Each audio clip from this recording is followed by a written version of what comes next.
বিদেশি স্টুডেন্টদের গতিবিধি লক্ষ্য করে নানান কড়াকড়ি আরোপ করছে হোম অফিস। এতে করে বিপুল সংখ্যক স্টুডেন্ট পড়েছে চ্যালেঞ্জের মুখে। হোম অফিস বলছে, বিদেশি স্টুডেন্টদের মধ্যে অ্যাজাইলাম আবেদনের হার আশঙ্কাজনক হারে বেড়েছে। ফলে এখন থেকে বিদেশি স্টুডেন্টদের আর্থিক সক্ষমতা যাচাই করতে চায় হোম অফিস। অন্যদিকে স্পাউস আনার সুবিধার্থে অনেক স্টুডেন্ট ঝুঁকছে স্কিল্ড ভিসার দিকে। সব মিলিয়ে হোম অফিস নড়েচড়ে বসেছে। ফলে পরামর্শক ও আইনজীবীরা স্টুডেন্টদের বুঝে শুনে পদক্ষেপ নেওয়ার আহ্বান জানালেন। বিস্তারিত জানাচ্ছেন সিনিয়র রিপোর্টার মোহাম্মদ রেজাল করিম মৃধা। উচ্চশিক্ষার জন্য বিশ্বের সেরা অবস্থানে ব্রিটেন। বিশ্বের সেরা শিক্ষা প্রতিষ্ঠানের সুযোগ নিতে ব্যর্থ হচ্ছে বিদেশি শিক্ষার্থীরা। তারা অপব্যবহার করছে স্টুডেন্ট ভিসার।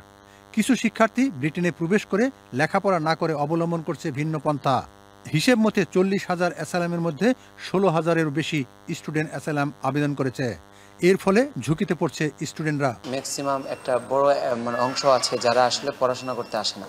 তার ইন্টেনশনটা থাকে যে এখানে আসবে, তারপরে কয়েকদিন ক্লাস করবে, তারপরে এখানে বিভিন্নভাবে অ্যাসাইলাম মারবে। তো এটা আসলে খুবই একটা খারাপ লক্ষণ। আপনারা জানেন যে যারা এখানে যেহেতু এটা পড়াশোনার জন্য বা শিক্ষার জন্য সবচেয়ে ভালো একটা জায়গা পুরো ইউরোপ আমেরিকার ভিতরে, এটা আসলে যারা প্রকৃত স্টুডেন্ট তাদেরকে অনেক ক্ষতি করছে। পাকিস্তান, নাইজেরিয়া এবং শ্রীলঙ্কার মতো দেশগুলোর শিক্ষার্থীদের ভিসার আবেদন কঠোরভাবে পরিচালনা করছে হোম অফিস। এই দেশগুলোর নাগরিকদের মধ্যে অ্যাসাইলামের আবেদন হার সবচেয়ে বেশি। এই যাচাই বাছাইয়ের প্রভাব পড়বে আন্তর্জাতিক স্টুডেন্টদের উপর।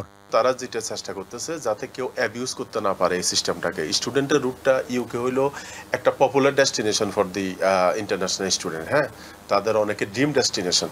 সো ইউকে অলসো জেনুইন স্টুডেন্টকে সব সময় কিন্তু ওয়েলকাম করে আসতেছে, ইউনিভার্সিটিগুলো ওয়েলকাম করে। আর আমরা অ্যাজ এ এডুকেশন কনসালটেন্ট আমাদের যে রোল হচ্ছে আমরা রাইট ইনফরমেশনটা স্টুডেন্টের কাছে কনভে করা, তাদেরকে জানানো, গাইড দেওয়া। নতুন নিয়মের ফলে আন্তর্জাতিক স্টুডেন্টের সংখ্যা হ্রাস পেতে পারে। এতে করে আর্থিক ক্ষতির মুখে পড়বে বিশ্ববিদ্যালয়গুলো। অন্যদিকে ডিপেন্ডেন্ট আনার সুযোগ নিতে স্টুডেন্টরা স্কিল ওয়ার্কার ভিসার দিকে ঝুঁকছে। স্টুডেন্টরা যখন এই দেশে আসে তখন কিন্তু তাদেরকে একটা ডিক্লারেশন করে আসতে হয় যে তারা অনলি ফর স্টাডি পারপাসে তারা আসবে এবং তারা অন্য কোনো দিকে যাবে না, এবং তাদেরকে বলাও হয় যে সেটেল রুটের দিকেও যেতে পারবে না।